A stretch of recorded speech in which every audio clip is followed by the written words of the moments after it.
आज अनुष्ठित हेब ओटीवी वार्षिक चिंतन अधिवेशन फोरसाइट 2025। यह अवसर में देश तथा राज्यर विभिन्न प्रसंग उपर चलिब चिंतन और चर्चा आलोचना।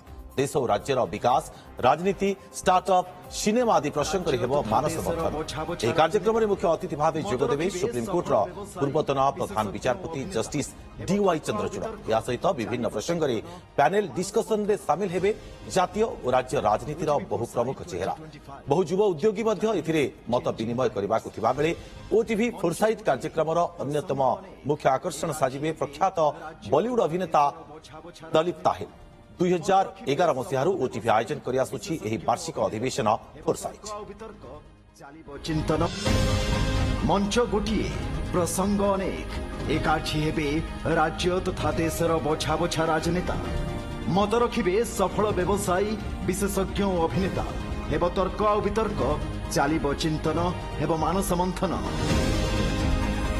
OTV foresight 2025, changing times, changing minds.